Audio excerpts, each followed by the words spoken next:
CFL fans, can you believe it? It's already October. The playoff push is here. There are some new rules to announce. So, who better to discuss all of these wonderful new developments within the league than the man that follows the league very, very closely, even as far as traveling to Winnipeg last week, than TSN's very own Matthew Scianitti, who's now a reoccurring guest of the program. Sir, how are you doing tonight? I'm well, Griff. What do you say? You know what? Like I said, it's October. CFL's in full swing. College is in full swing. NFL's in full swing. We're going to be downtown this weekend. It's going to be a full, fun, vibrant environment. But Football the main time of the year. question it's the football time of the year. You've given me a podcast title 55 seconds in. I think that's like the fastest time for a podcast episode I've ever gotten the title for. But I just want to go back to the rules just to like talk about those with all the new changes. Both your thoughts, but also what are the feedback you've heard? Because I know you were very close to some fans in Winnipeg last week, even though they were Hamilton fans. So what's the vibe you've gotten, not just from yourself, but just around the league in general over these last couple of weeks? I think what we're going to see over the next year is going to be the divide, which, like our beautiful, enormous country, there are regional divides, and this is going to be another regional divide. I did see Save My 55-Yard Line, which I suspected I would see when I was in Winnipeg, and I go to Regina at the end of this month, and I suspect I will see it in Regina when I cover my first regular season game at New Mosaic.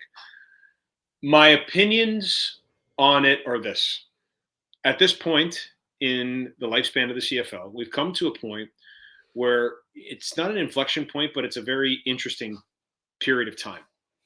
We're 3-4 seasons now removed from the canceled season during the pandemic.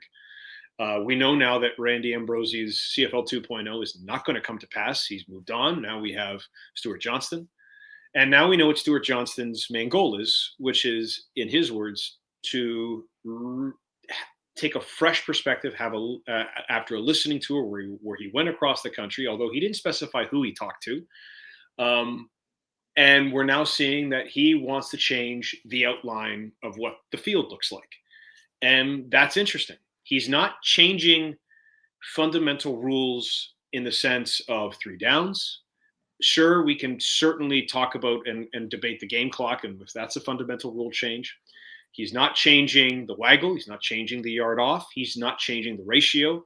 So some of the fundamental things that make the CFL, he's keeping. Now, yes, there are people who are absolutely dyed in the wool, are forever attached to the Rouge, the 55-yard line. I'm one of those people. I have made it clear that I don't like the fact the 55-yard line is leaving, because irrespective of the rules of the game, there are identifiers within our league which make it distinctly CFL.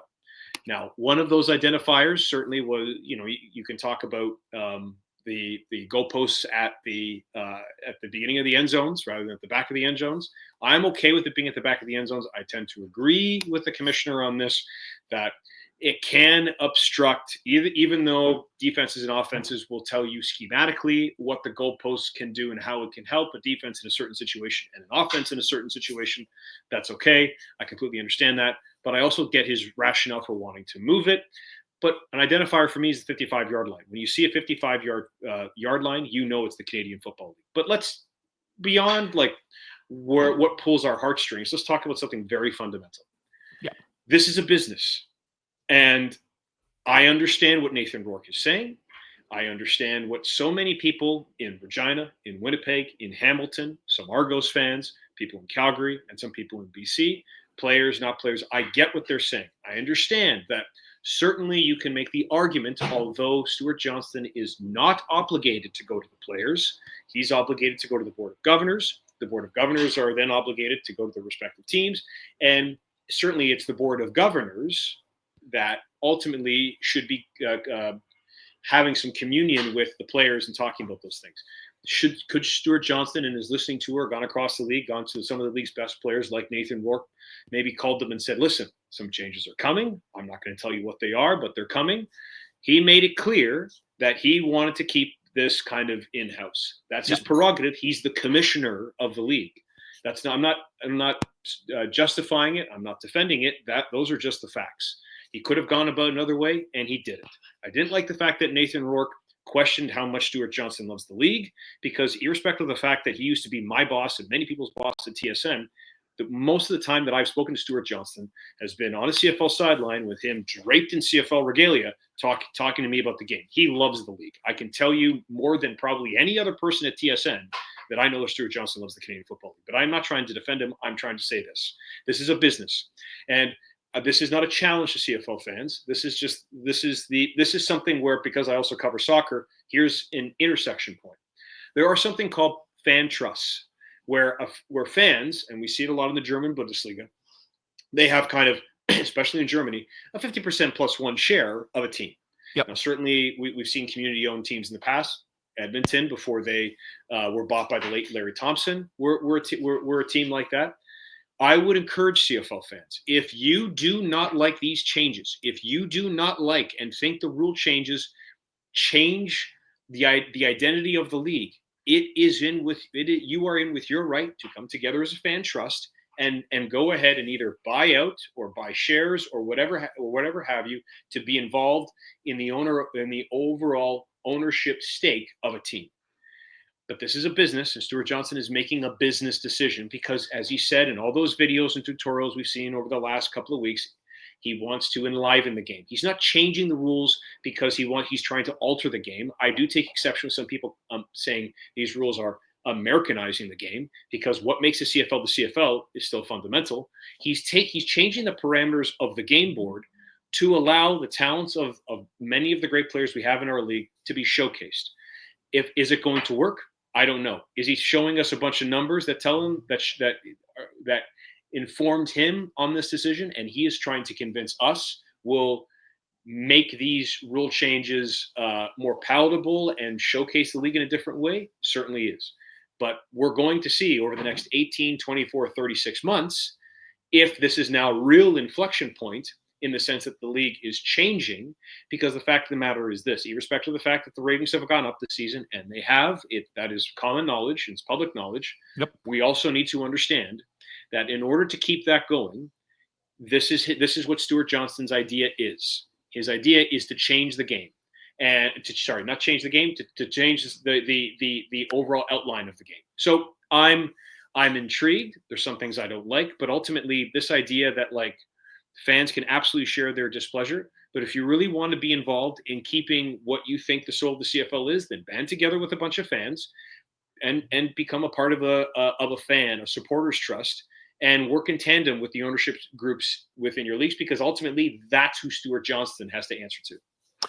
Yeah, that's one thing I feel like a lot of people don't realize. It especially goes on in with the NFL, where everyone thinks, oh, Goodell does this, Goodell does that, when in reality, the 32 owners will get together, they'll vote in a room. If 2/3 of the vote pass, which is 20, I believe it's 24 of the 32 owners vote in favor of something, whether it be an ownership change, rule change, that's where it gets done. It's just Stuart Johnston is the face of this.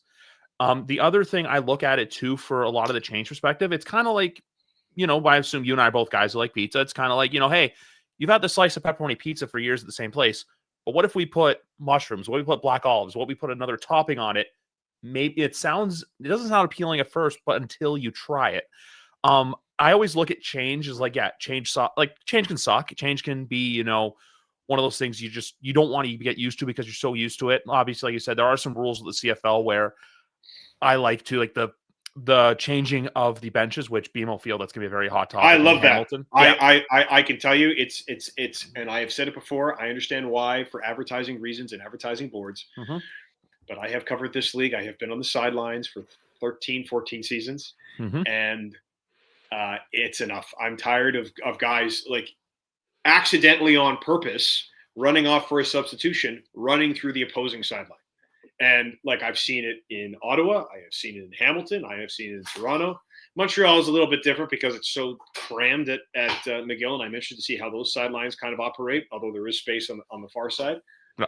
That is something that and I don't think a lot of fans are upset about that one. No, because with that one, my question was what do you do with those blue seats that are right there that they use for TFC games and Argos games? Yeah. But with the new additions coming into BMO Field, I feel like they can relocate them and they still get them closer to the action.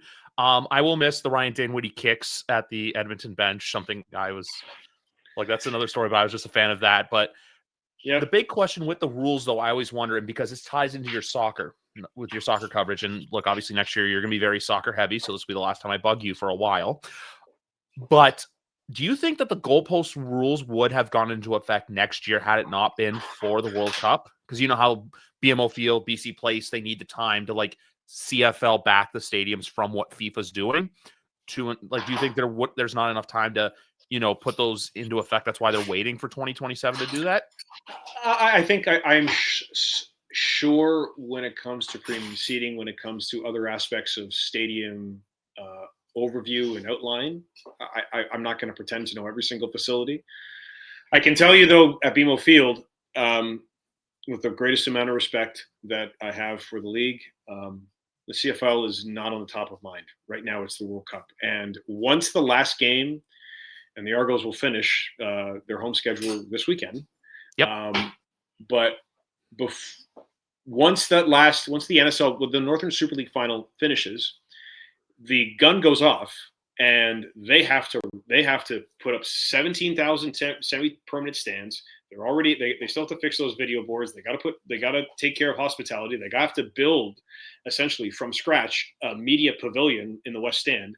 So the dimensions of the CFL field are not necessarily top of mind for what's going on in the city of Toronto or with any World Cup planning. Because to be frank, the Argos aren't going to be playing in Toronto for a while. Yep.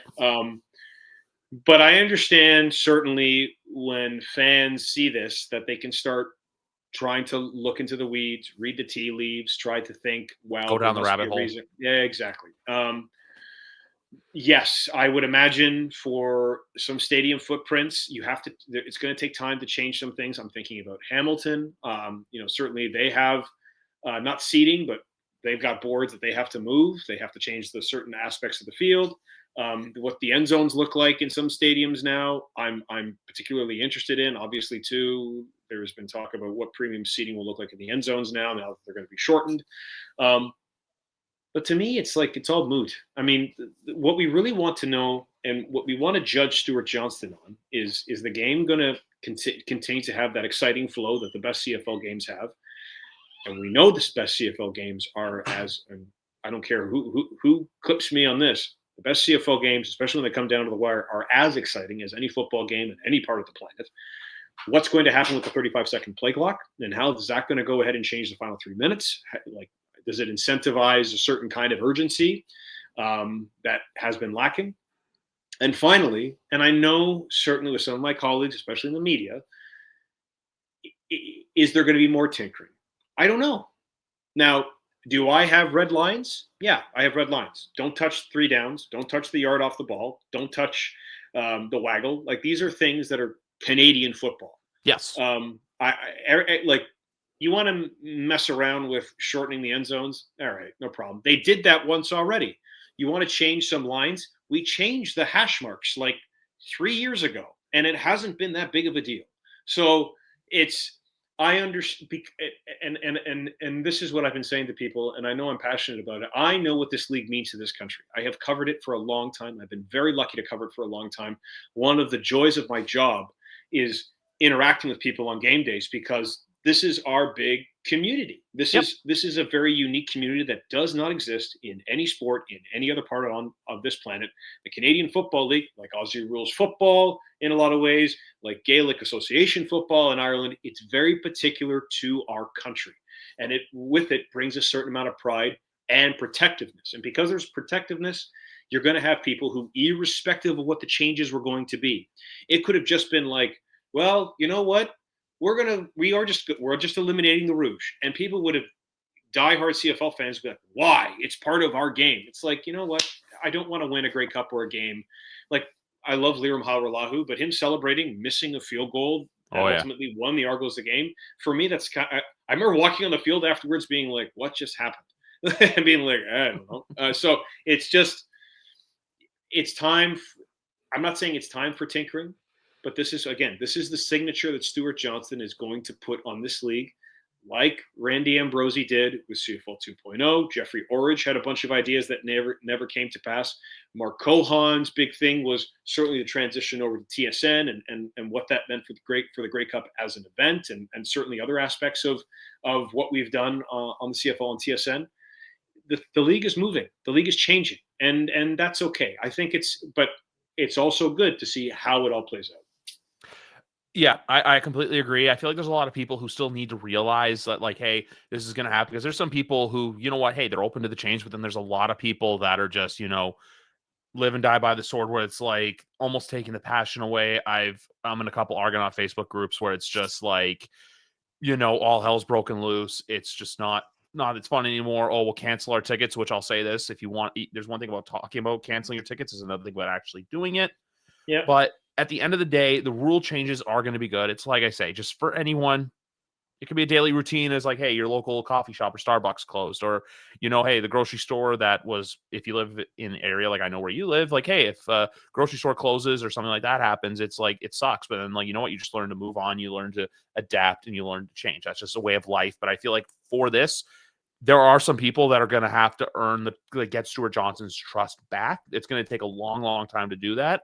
I have his trust, just because I like the fact he's been so proactive in his first 6 months. Right away, hey, I'm not going to sit around and just be status quo. I'm going to make change. I'm going to come out roaring, and I respect him for that. I also got to meet him at the Toronto Argonauts home opener, where, look, very nice man, very approachable, very respectable. So I feel like, too, for everyone saying, oh, he's just a guy on TV, he worked for the network. That is the reason the CFL is still a league. TSN, because that's the thing I know back in the 90s, I believe it was, where the CFL was really faltering, and then TSN basically was the helping hand that picked them off the ground. So I'm not going to go ahead and wave that flag, even though I certainly know. have a conflict of interest, but I'll fit this in very quickly. Yeah. Stuart Johnson's trying to do this because he wants to bring more eyeballs to the league.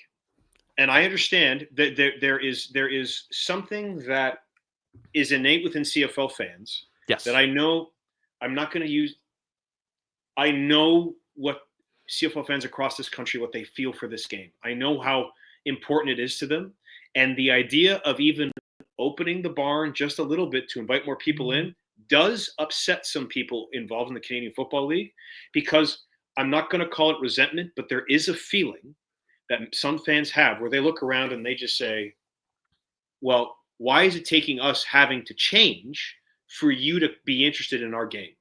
And I can understand that sentiment. I can completely understand the idea that, like, well, we're changing the goal. Let's use the goalpost. We're changing it to more of an NFL style goalpost. Wow, now you're going to be interested in the CFL. I hope that over time that we will continue to see incredible moments. I know the league is going to be healthy for the foreseeable future, the next 3, 5, 7 seasons, 10 years. The league is not going anywhere.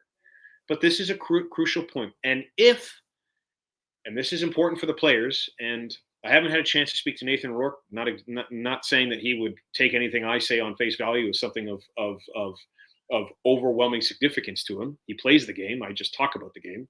But the one thing I will say is, if it does bring more people to the league, and it puts more bums in seats, and it increases the eyeballs that we have, and we're very lucky to have a very good, passionate, comfortable audience on this for the CFL on TSN. If all those increase, the tide is going to go up, and it will benefit the players. I'm not saying that because I'm trying to offer a ringing endorsement for all of Stuart Johnson's changes, but that's the reason he's doing it. He's doing it because he believes, not me, he believes, as the commissioner of the Canadian Football League, that this is an opportunity for him to grow the fan base in a super competitive sports marketplace. It is more competitive now for eyeballs and attention than it ever has been, and he doesn't want the CFL to get left behind. I can't and could not agree with you more. I like how you said the change metaphor better, how it's just, hey, opening the barn door instead of me saying, when the place closes. I love that better, where it's just, hey, what's behind the curtain there? People down south where there's, because got to remember, NFL offseason, it's long, it's strenuous. But then when June rolls around, hey, nothing's going on in the NFL. OTAs, minicamp, all that stuff's left behind. There's very competitive CFL, which I know what everyone's saying, oh, it's just the players who couldn't make the NFL. No, it's a numbers game thing. We all know this. It's just the nature of the beast. The top 10, 50% of players in the NFL are Olympic level athletes. Everybody else is on par. Yep. Like and it's coaching decisions. It's scheme decisions. It's not the players that you're watching the Canadian Football League. Many of them could play in the NFL. Yep. Willie Jefferson could play in the NFL, but because of certain circumstances that happened to him in college, when he didn't find a coach that embraced him at that point in his career, so he came up here. Like there's this narrative that this is the thing that irks me in the way that people losing the 55-yard line and the goalpost being pushed back irks people. This irks me, that the idea, these guys stuck, these guys stink. Yeah. Like that. When I hear a fan come up to me and say that, when I meet a fan, I immediately do this: click. I turn off. I'm like, well, you don't watch football, because if you did, you would know that someone like Geno Lewis, there are guys in the NFL. There are many Geno Lewis's in the NFL, and it's hyper competitive up there. Like it's just the way it is, and it's a numbers game. And this idea that like there's some appreciable difference, again, minus the top 10-15% of players, the Lamar Jacksons and the I was going to say Tyreek Hill, but obviously he's injured. Yep. Like the upper echelon Mahomes, of NFL Allen, players, etc. Those are Olympic level athletes, yeah. and they're playing. That's the NFL. It's got the best of the best athletes in that echelon. Everybody else is on par competitive CFL. Yep, that's exactly it. Because like I was never, up until I started covering the league, I was like, I always was like, I'll be honest with you, I was more of like, watch the Grey Cup, like kind of follow along with Toronto. But then ever since I started covering it and started to get to know the players, the personalities, all that stuff, you slowly start to realize, hey, these guys are really good at what they do, and they can come up here, they can play the game they love. Just getting to talk to the players, like I want to give a great example is Jake Herslow, a guy who went to a very good school at the University of Houston. He's coming up here, he's carving a great path, and guess what, dude? They're still making a very good living. It's not like, like how everyone says, oh, like they have to do this and then they have to be a gym teacher in the winter. No, they're making a good living to where football can be their livelihood. Football is their livelihood. So yeah, no one's getting obscenely rich in the Canadian Football League, but these are players on prorated contracts. And when I explain this to the average fan, it's like they've never heard this before. If someone is getting paid, let's say the league, I don't know what the league median is, but it's something around like 75, 80, 85, 90, $90,000. When you're paid that over the course of 6 months, it's prorated. So basically, their game check looks much like a game check of someone who's making $150,000, $160,000. So I understand that people have this perception, but the thing that really annoys me is this perception that the CFL is a minor league. It's not a minor league. Nope. Are the finances and the metrics different? Yes, because the United States has a population and demographics that are 10 times the size of Canada. We're talking about a population of 40 million people versus a population of 360 million people. So very different. The money is different. But in order for that, the gap is never going to close. But in order for the salary cap to go up, the opportunities for the players to earn more money, this is what Stuart Johnston is trying to do. Whether or not he succeeds, it's going to. We have to wait and see. Pardon the pun. It's going to play out. Yeah, that's exactly it. It's going to have to play out. We're going to have to wait and see. The other thing too, just with the NFL as well, CFL obviously took a huge hit in 2020. There was only one sports league in the world that did not take a huge hit and was a massive financial success. That was the NFL. Moving on, just because I remember the last time you and I were on here, we had talked about the Argos potentially becoming a dynasty. Now, obviously, that's not going to happen, as they're this year. Not this year. 5-10. I want to say I know what's gone wrong, but like I don't know at the same time, because they haven't had a lot of games where it's just a stinker. They've had a couple at the beginning, like the one in Montreal, the one against Calgary, I would say to an extent. But ever since, and I know you were away for a fair bit of this because you had to go do Gold Cup stuff, or the Gold Cup, excuse me. But ever since there hasn't been a lot of games. I would say maybe the game against Hamilton where Kenny Lawler decided, hey, I'm really good at what I do. Another great example of a guy who could probably play down south. But they haven't been bad. I think they just had bad I think they're just one of those cases, and we see this in the NFL a lot. I don't think we see too much of it in the CFL, where luck just isn't on your side. I think like sometimes like with the CFL, we quickly learn like, what teams are good, what teams are bad. But then right now, I think with Toronto, I still think they're a good team. I just think that going forward, they have a lot of hurdles to face next year, because one thing I started saying was John Murphy and Pinball are going to have to do a really good job this offseason of recruiting guys to basically say to them, hey, you're not going to be able to see the facility because I'm pretty sure they're going to be kicked out by the time their camp rolls around. Mm-hmm. You're going to have to be on the road for the first 2.5 months of the year, if that. Maybe they're back by the end of July. I don't know yet. I'm not the one making the schedule, but I still feel like it's potentially probably. I could honestly see a world where the CNE game is their home opener next year, but that's just me. But going back to my original point, I always try to pinpoint what it is, because like, the team like I saw against BC and the team I saw against Labor Day, to what we saw in November, to what we saw last weekend, it's just, what happened to the double blue this year, in your opinion? I was just looking up quickly the 2016 season, and I hope next year doesn't become the 2016 season because the Argos were on the road, and what they're going to do next year, it happened that year. I remember it. Home games in Ottawa, home games in Hamilton, where there was no fans. So the recruiting job that Mike Pinball Clemens and John Murphy, the co-general manager, head of football ops, and many of the other roles that he's having to do, they've got their work cut out for them because that's going to be a heavy recruitment, especially coming off of this season. And I have to tip my cap a little in some situations, certainly to Ryan Dinwiddie. He has. He's a very underrated part in recruiting.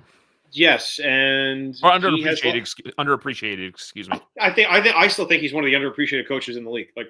Look, I'm not saying like nobody respects Ryan Dinwiddie. I'm saying for what he's been able to do, he's won 2 Grey Cups in the last 3 years. That is an incredible. That's a Dave Dickinson kind of achievement, right? That's a Mike O'Shea kind of achievement. And they certainly we're building a culture here. Do I think the loss of Florian Arumalade hurt them? Yes. It hurt Calgary. Like he just got injured, and now they're having to get Lorenzo Molden. So certainly he is a piece. I'm not saying that all the things that have happened to the Argos are because Florian Arumalade isn't there.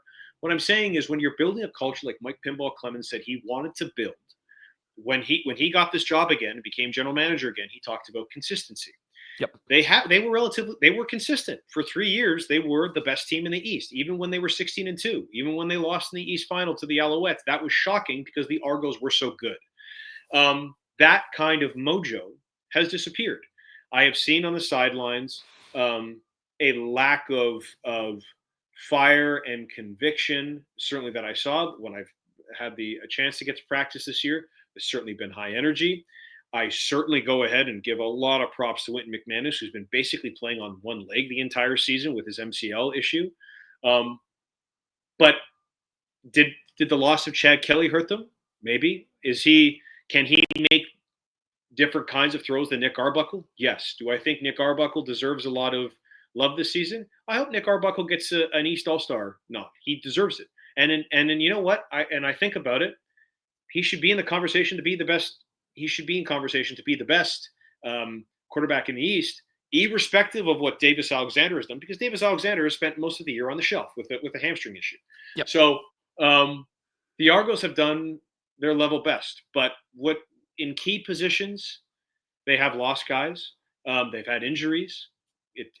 Irrespective of how well Jake Herzlo has played, they've been without Tavares Daniels. They've been without DeMonte Coxey. That secondary lost Amos after losing to Mullen Pierce a couple of years ago. They've tried turnover. The guys who've come in have either been injured or inconsistent, or it hasn't worked. Could we certainly look at some of the coaching decisions on defense and whether the co-defensive coordinators of Shivers and Ibin has worked? That's up for debate. You can look at the offensive line, and especially at certain times of the year, they have struggled. They haven't had an established run game like they did last year with Kadeem Carey and like they did in 2022 with Andrew Harris and AJ Ouellette. So you can point to things within their lineup that you look back and say, I can understand why this, like the things that made the Argos click and go in those championship seasons and the 16-2 season aren't there. So in order to be successful in the Canadian Football League, you have to have consistent, exceptional quarterback play and have 2 solid quarterbacks, really, if not 3, because of just the nature of how long the season is and injuries. You have to have a good, strong run game. You have to have depth in all the skill positions. And if you look at the teams throughout the league right now who are successful, all those things, they're check marks. And that hasn't necessarily been the case for the Argos this year. The other thing, too, when I was just going back to my Ryan Dinwiddie point, I say underappreciated recruiter, because he had a huge part in Wynton McManus returning to Toronto, because I know Wynton had other money on the table that he left behind. Hamilton wanted him big time. The other thing with Ryan Dinwiddie, I always like, just as a reporter, is that if I ever ask him a question, even if it's a hard one, he will never hold back, and he will always give it to you straight. That's something I really respect about him. The fact that you could ask him a question that he just, like I said, I asked him right away, because I believe you went to the Edmonton locker room after the Edmonton game. I obviously go talk to Toronto, asked him right away, boom, gave it to me right as it is, and basically had that whole kicking plan in his head. The Chad Kelly one to me is always interesting, because I feel like, if not now, when? But I feel like we're not going to see him at this point. I feel like for them, they're just going to wait for 2026. And I still wonder with Arbuckle if there is a team out there that sees what he's done and says, hey, we can make him an offer. We could come in and be the starter. Maybe if Zach walks away, maybe if I want to say Trevor Harris, but I know there's other plans. I believe there's a couple quarterbacks in Sask that they're a little high on. I know Jake Mayer looked okay in the one game he had to come in and play against BC, even though BC was playing with a quarterback who could not play in Jeremiah Masoli. But there's a lot of question marks with this team going forward because, like I say, just how the front office will be tested on how to recruit players. The fan base is obviously getting tested. And with the offensive line part, it's also doesn't help when your best offensive lineman gets hit by a car somehow, even though I really like the fact that he's come back and just faced resiliency and every time I've spoken to Ryan. And now he's playing with a shoulder that's like this. Like what Ryan Hunter has done this season, I know he doesn't have any issues with pain, but like it's awesome. It's incredible. Like he's had to and the Scooter situation in if there is anything that is kind of emblematic of this Argos season and how like what is going on, it really is that whole Scooter situation with him, with as big a man as Ryan Hunter is, and maybe not as the largest offensive lineman you've ever seen, but he's a big boy. And to know that someone turned and didn't see him and hit him with a car, that kind of all of that, the series of unfortunate events is very indicative of the Argos season. Exactly. I also think too, just going into next year, if they can find that mojo and that chemistry throughout June and July, even if whenever they return to BMO Field, you can then get a lot of people to buy in because it's like, hey, we've been home, we want to come out, and you have that home stretch then to where, hey, we have unfinished business from last year. We know how bad last year ended, so they have a lot of fuel to carry into next season.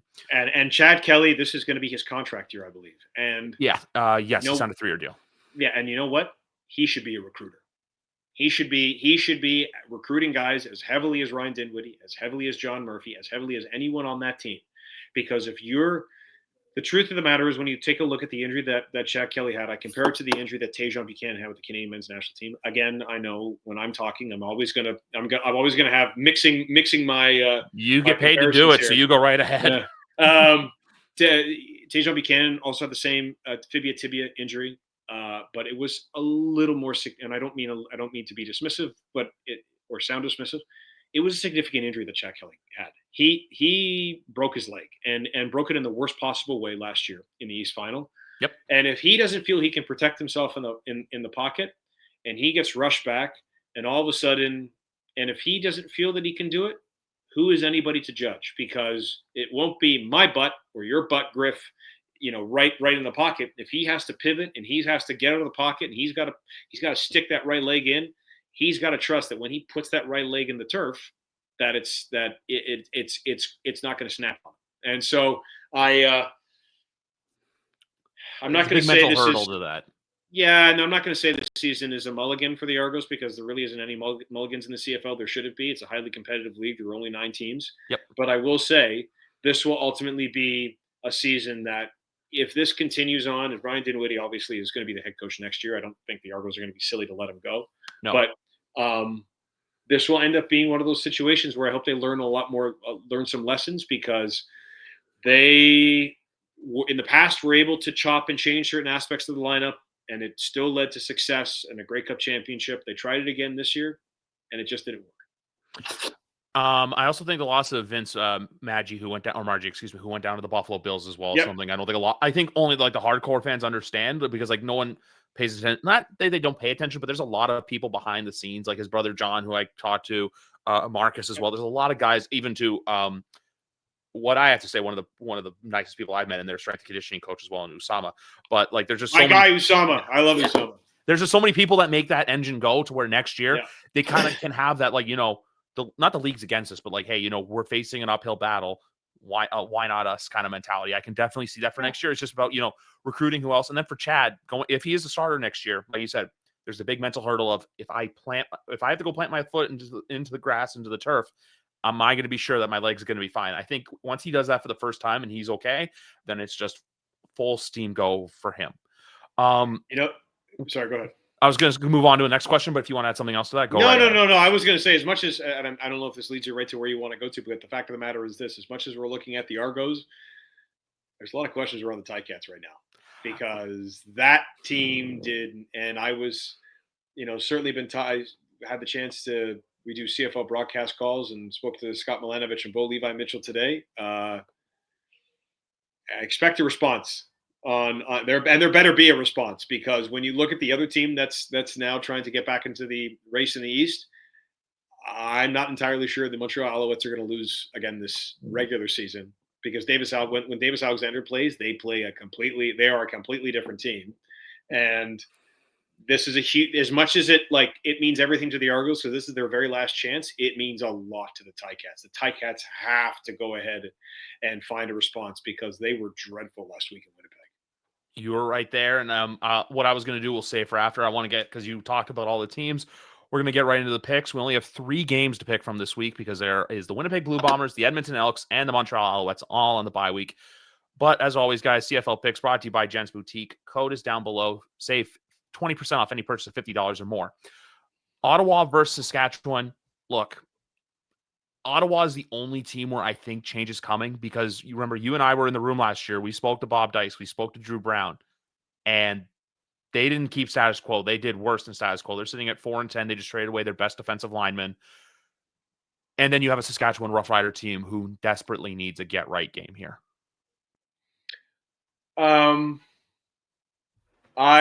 I feel for the people in Ottawa. Bob Dice is a great coach.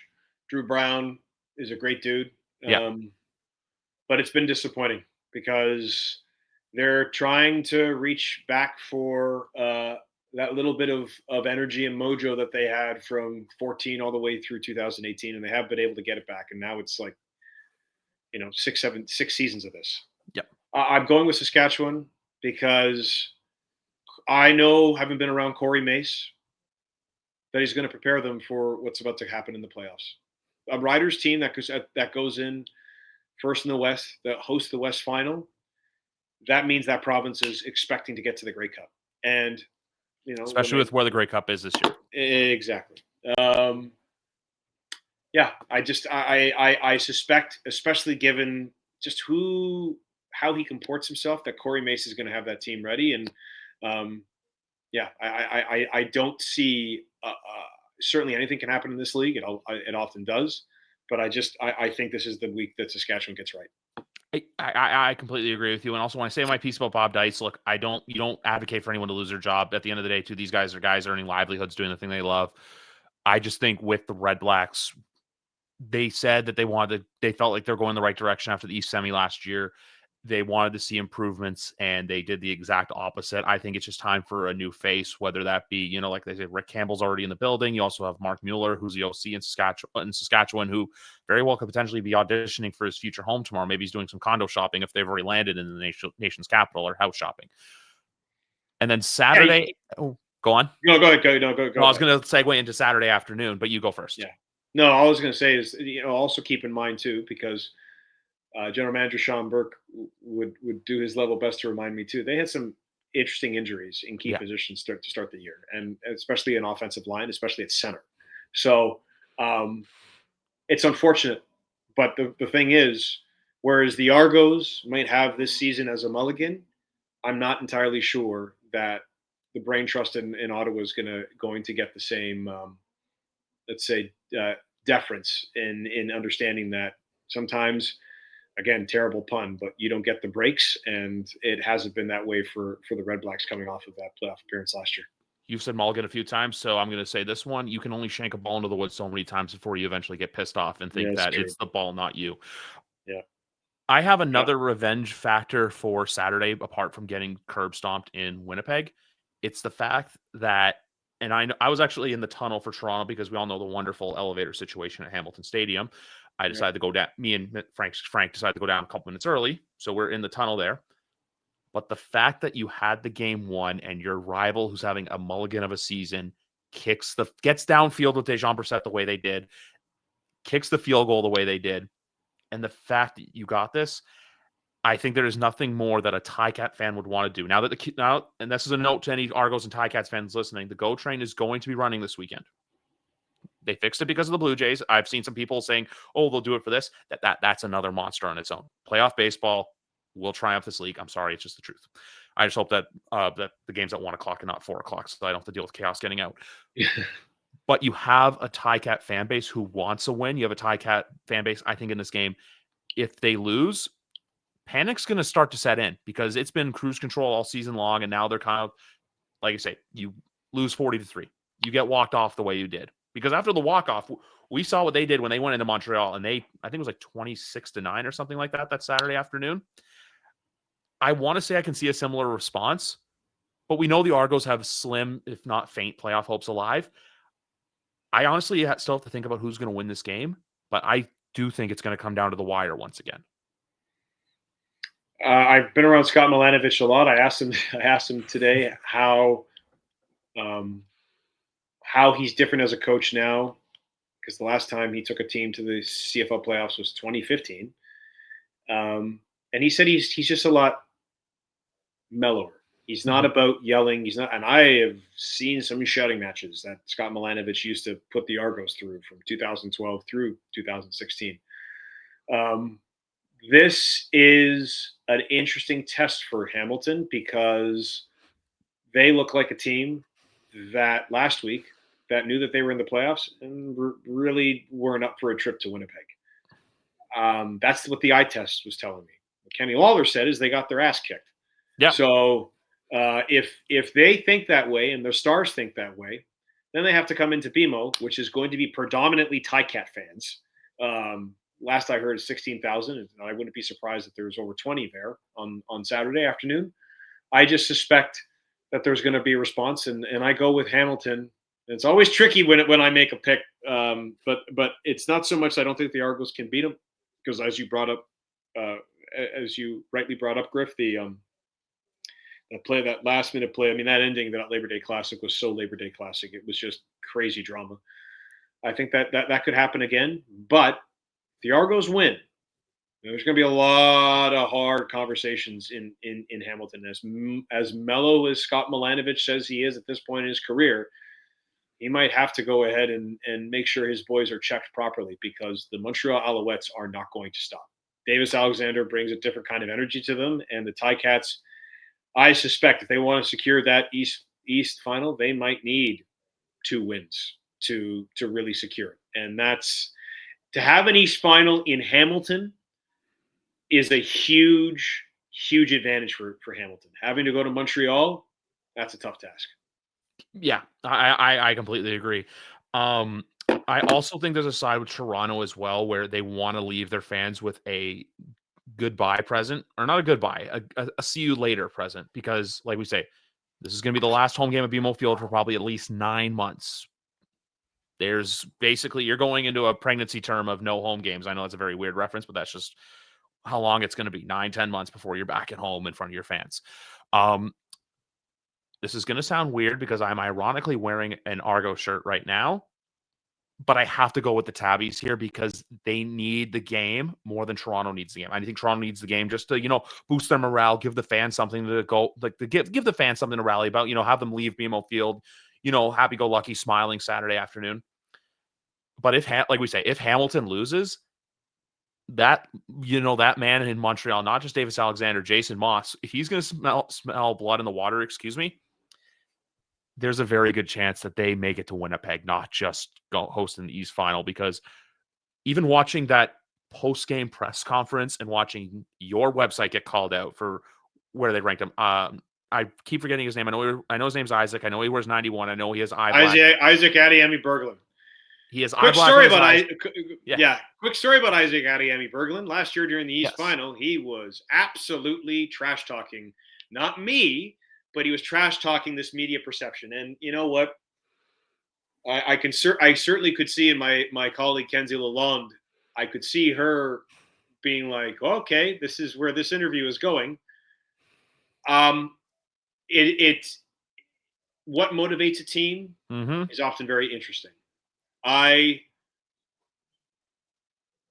nature of football seasons, if you lose 5 straight games, people are going to ask questions, and sometimes people in the attention economy are going to have an opinion that may run counter to your sense of self-belief. But the truth is, the Montreal Alouettes have talent in every single position. Isaac Adiemi-Berglund is maybe the best Canadian pass rusher this season, definitely is in the East. You look at They still got Tyrese Beverett. They still have Austin Mack. They still have so many pieces in skilled positions that can be devastating. And I don't know about you, Griff, but I'm watching Davis Alexander roll out, throw off platform, and I'm thinking he looks like a young Zach Collaros. He looks like a young Matt Dunnigan. Like this is, and just the moxie and the almost like come at me, bro, energy that he has, I find incredibly entertaining. Doesn't necessarily mean I think it's going to be a winning formula, but for the sake of the league and the job that I do and just star building and narrative building and all that, he does something very different for the Alouettes. So what Bo Levi Mitchell has done in Hamilton, the kind of year that Kenny Lawler has had, when I mean kind of year, I mean career year that he has had, this is now the time that they're going to have to lean on those guys with the substantial Grey Cup experience that Bo Levi Mitchell, Kenny Lawler, even Reggie Stubblefield, those guys, those leaders, they're going to have to they're going to have to raise their level now, because we're talking about Montreal. But let's be clear, it could either be BC or Winnipeg that makes the crossover. And I don't know about you. I don't want to. If I'm either Montreal or I'm Hamilton, I don't want to be stuck in an East semifinal against Nathan Rourke or Zach Collaros. Like either it's not even pick your poison. It's like this is going to be a tough game. This is going to be a division final a week before the division final, which might work for either team, but it's not going to. The East is not going to be an easy road this year. No, it's not.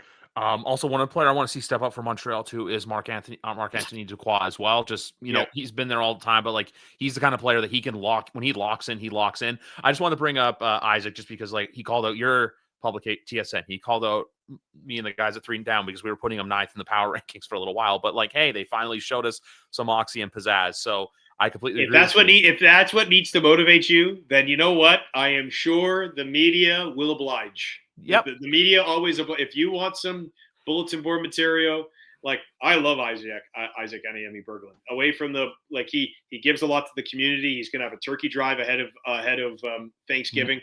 Yep. Great dude. But that eye black comes on and he takes on anybody for any reason. Because last year the East Final, after he was chirping TSN, I turned around and I said, What did you say? And he was just like, no, man, it's just me getting myself ready for the game. So I'm like, this is when you put that helmet on, some guys got to go ahead and pump themselves up in various ways. I can just picture you just going on the sideline like, what did you say? Just like I just picture that for you on the sidelines and in your I assume Garrison Bespoke suit doing that too. Yeah, and I just turned around and I was like, what did you just say? So it's okay. It's, you know what? I asked that not because I'm trying to get into a brawl with a guy who not only outweighs me but could probably break me in half. I'm just looking at a guy. Why are you yelling at me? I'm not coming at you. So it's fun times on the sidelines all the time, Griff. Yes, exactly. And then last game we have BC and Calgary. This is a very fun game because you have the BC Lions who last week didn't play their best, and then you have a Calgary team looking to rebound. But I'm going to favor BC in this one because, like we say too, I believe this one, they're at home, so we know too for Vernon Adams Jr. as well. There's going to be a lot of added pressure for him to perform because, hey, this is the team that told you to kick rocks, and when you had the chance to play them and beat them, BC was a 4.5-point underdog, and they put 50 up on one of the best defenses in the CFL this year. I think the BC Lions kind of want to have a get-right game in the sense of, not that because they obviously they won last week, but they did a lot in their favor to lose. And a very underrated, not very underrated, but I feel like a storyline not people are showing because you referred to earlier who's the best pass rusher in the East. Matthew Betts is reminding people why he got a crack down in Detroit with the Detroit Lions. 4-sack game last week. That BC Lions defense is finding their groove too. Obviously, look, ever since they allowed 50 to Toronto, they've looked different. Nathan Rourke's playing well. They got pass catchers everywhere. And guess what? They've got a great running back in James Butler as well. So I like what BC's doing. It really helps when your coach, Buck Pierce, I guess, yeah, just absolutely tears a team apart as he did in Toronto. He was not happy after that game. He came for the post-game media availability. And certainly I saw Mark Killam the weeks after losing late back-to-back in Toronto and Hamilton, process his emotions in front of camera. But I could see Buck Pierce had this era of, this will not happen again. I'm not going to let this happen again. We talk about Wynton McManus and everything he's done well for the Argos, but the key play last week to seal that win for BC was Nathan Rourke going right through Wynton McManus. And you know what? That to me shows where Nathan Rourke's game is. Irrespective of what you think about some of his opinions with the rule changes, that doesn't mean anything. Like, to me, how he's playing and what he is the most, and certainly he's facing Vernon Adams Jr., who had a heck of a scramble touchdown last week. But you can't just take Nathan Rourke down. He's doing, and when I make this comparison, I make it off of the similar impact that Patrick Mahomes has when he scrambles. It's like you just can't bring him down. Like, you try and you corral him and you can't do it. That's where Nathan Rourke is right now. He can twist his hips, flip his hips, turn his shoulders. And I asked him about this. I was like, are you doing anything differently? Like, was there training that you did or something? Because it's an identifiable part of your game now. Do you put bacon grease on your yeah, it just the same way that you did when you were facing the Jacksonville Jaguars in that preseason game and nobody could bring you down. That's what you've taken, and now this is how you're playing in the CFL. And in the very Nathan Rourke way, he's like, no, that's just how I play. And you know what? If he brings that this weekend to Calgary, that Nathan Rourke, Vernon Adams Jr. matchup is going to be incredibly entertaining. It's going to be a great little Saturday night nightcap to what should be three really good games. It's just with Calgary right now, I need to see it from them before I put any stock in them, because like we said, they had the bad loss at home against BC, and then you went across country to Montreal, and Davis Alexander reminded the league, hey, we're taking flight here. We're the Alouettes. We're really showing strong. But like I said with this game too, because I remember when we talked in May, we talked about how loud will the Lion roar. Well, the Lion's roaring really loud right now, and I think that's going to be very hard to bring down and to get that Lion quiet. Because I'll be honest with you, when I still look at who the two teams are going to be in November, when I assume you on one sideline, when I assume it's going to be Claire on another sideline, I still don't know who are those two teams you guys are going to be talking to. I still think you can probably make a case, I would say, for 6 teams, I would say, to maybe have a chance to get there. I would say there's probably 3 or 4 teams that that's everyone who gets into the playoffs, Griff. That's it. That's the beautiful thing. Like in the NFL, in the 14-team playoff, you already know the 3 or 4 teams that, hey, more than likely you're going to be there unless someone goes on a goofy Cinderella run. If Winnipeg gets back for what would be 19, 1, 2, 3, 4, 6 straight, I don't think anyone's going to be surprised. Great show. Yeah. I what I saw last week in Winnipeg, the league's on notice, man. When this team believes, they are hard to beat. And they believed last week. And it's funny, and now it's become not a yearly thing, but it's happened twice. So once more, and it'll be a pattern.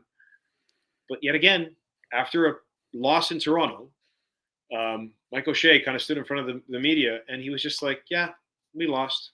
It happens." And not like he wasn't aloof, he wasn't dismissive. He was like, "I trust my guys. I trust them." That's scary.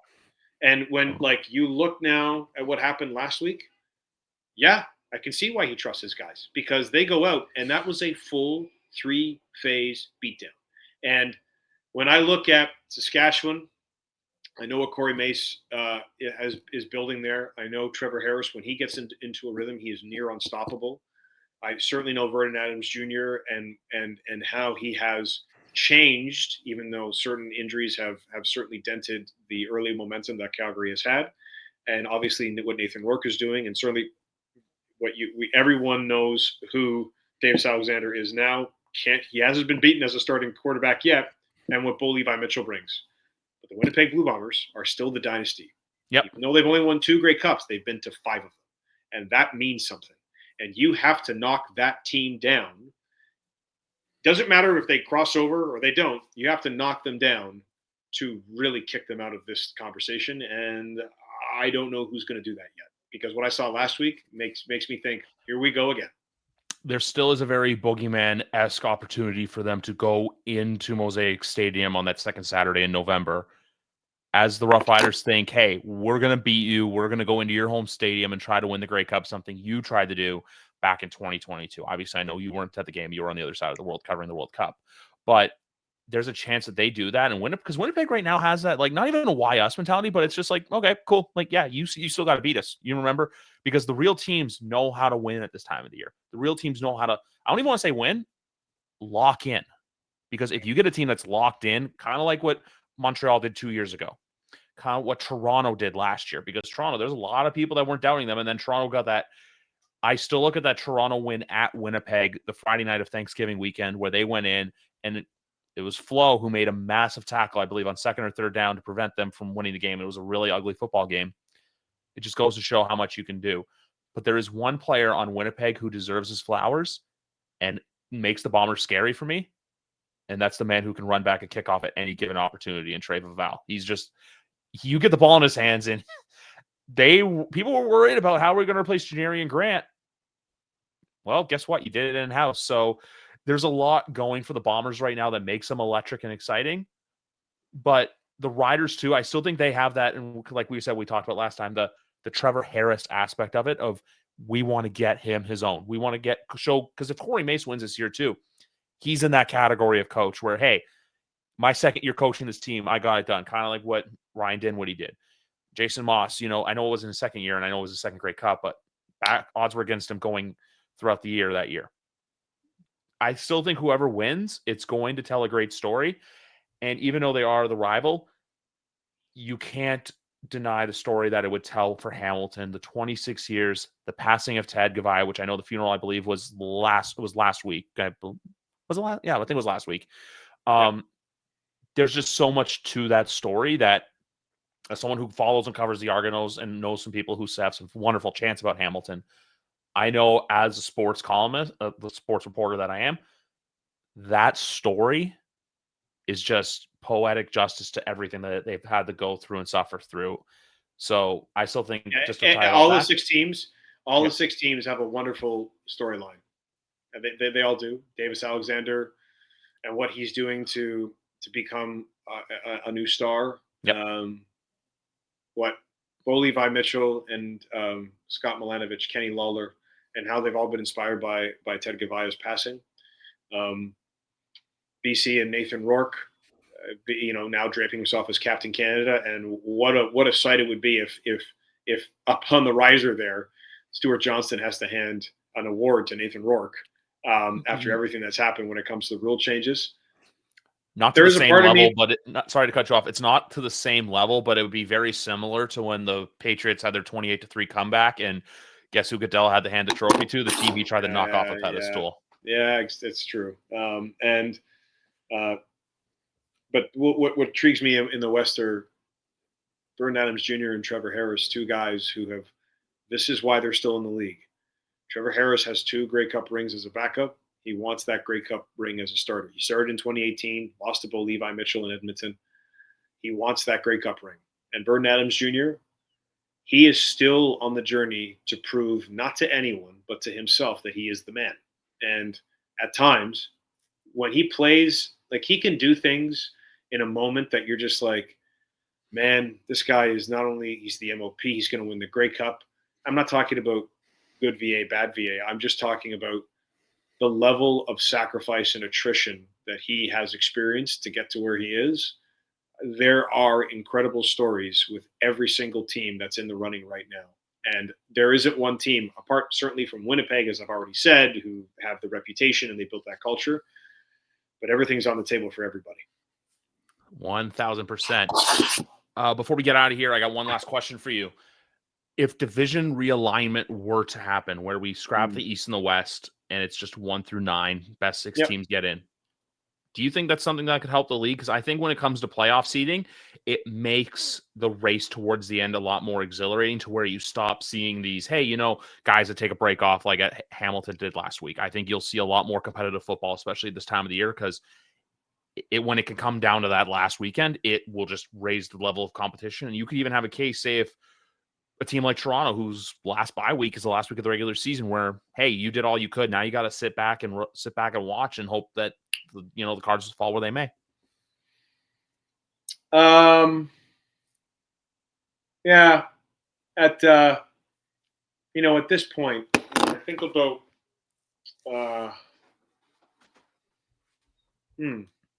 No, I mean, I don't know. I mean, I think right now, um, I just look at the totality of this season, and I think about um, the excitement of what's to come, and you know, yeah, I kind of, you know, I hate to do this to you. I was of a mind, and what was the base of your question again? Because I was thinking of something that I wanted to answer, and then I got caught up again. What was the base of your question again, Griff? The basis of my question is if 1 to 9 happens, because I basically would say I'd be in favor of it, where you do 1 to 9, top 2 teams get the buys to the Yeah, finals. You rename the trophies to, like, you know how in the NFL you have the AFC Championship named Lamar Hunt, NFC yeah, George Hallis. You yeah, do yeah, something similar where you name the trophies after 2 league pioneers. Say, yeah. I don't know, like a Doug Flutie trophy for one, or Oh, like okay, okay. yeah, something like that. Like, would you I think? got you. I think that would. I think that just would create for more competitive football down the stretch instead of these teams mailing it in, like how you had Corey Mace come out and say, "Hey, if we clinch the West, we're going to bench people." Which that might happen from time to time, but I just think that it causes more excitement down the stretch. Yeah, and I'll give you a preview as to why I was standing there and I kind of was I was blank for about a second. What the way my brain kind of works sometimes, I start to compare to other things because I'm looking for like comparisons. And so when you were talking about when you were going through the 1 to 9, I immediately thought of the ladder in the AFL. Now, if you look at the Aussie Rules football breakdown, they have what's called they don't have a league standing, they call it the ladder. Yeah, And the ladder, as you go through the season, there's different matchups and lines you have to get to in order to get to the playoffs. And that's what I was thinking about. And so I apologize. I was thinking about. I was like, wow, that would be interesting. And I started thinking about Aussie rules football. So I appreciate you just repeating the question. all good. This has long been a topic that I know I've discussed with Dwayne Ford. I have come around to it, and I've come around to it for exactly the reasons that you've already laid out. I think it provides a greater incentive for teams not to rest on their laurels. And if you have semifinals, yeah, sure, you can have a trophy. I think it's necessary? No, because the ultimate trophy that everybody wants to win is the Grey Cup. It goes back to a few years ago when the Ticats made it to the Grey Cup for the first time since 1999, and this is the 2013 final. And someone said to at the time he was the head of personnel, Sean Burke, said, "Well, where are our Eastern Division hats for winning?" And he was like, "Don't be worried about an Eastern Division hat. Worry about the Grey Cup." So, Yep. yeah, you could have semifinal trophies and all that, but if you're going to put one ladder, the reason that you're doing that is you're trying to basically say nobody can take a week off. Once we get past Labor Day, we are literally sprinting to the finish, and the 2 top teams get a week off. The other 2 have to get to host a playoff game, but or they're reseeded or however you want to do it. I mean, there's certainly ways that you could kind of factor in the teams that are 3 to 6, but why not? Like that's to me, you want to make a change that really incentivizes success and competition and urgency, to use that word we used earlier. Yeah, that to me would be an interesting change, and perhaps that's the one that's coming next. I don't know for certain, but I would be on board for that.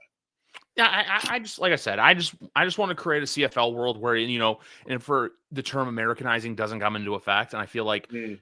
you incentivize competition to where, like, hey, every game this week, like, a team like for like, let's just take that BC Calgary game right there. That's the difference between, hey, potentially going on the road, potentially hosting getting a bye, or hey, going on the road for a playoff game and you basically having your back against the wall. So that's where I think it comes from. It comes from even to, like, next week, for example, that Hamilton Calgary game. That's the difference between being the 1 seed and the 2 seed, to where it's, hey, you're the best team in the league going into the playoffs, or you're the team that's always as second in the league going into the playoffs. I just think it creates that, like, not division, but it creates just that extra sense of motivation for teams to want to compete. Not that they already aren't competing, but it just creates that extra sense of competitiveness to where the entire month of October, you're getting exciting football no matter what, because these teams know one bad game is the difference between us going on the road for the playoffs or getting a week off at the beginning of November. Absolutely. We covered a lot of bases today. We are going into the last month of the CFL regular season, as November is the last month of the CFL season. Matthew, it was a blast is getting it to chat you up as always. We are going to see each other, I guess, Saturday afternoon down at BMO Field when the Argos take on the Ticats. Folks, enjoy this week of the CFL season. I believe week number 8. Yes, week number 18 of the CFL season, 18 out of 21. If you want to learn how to do 18 games right, Roger Goodell, come watch the CFL. But for Matthew Scianitti, I'm Griff. Have a great night, everybody. CFL, it's the Canadian game. It's not going away. Just getting tinkered with. Take care.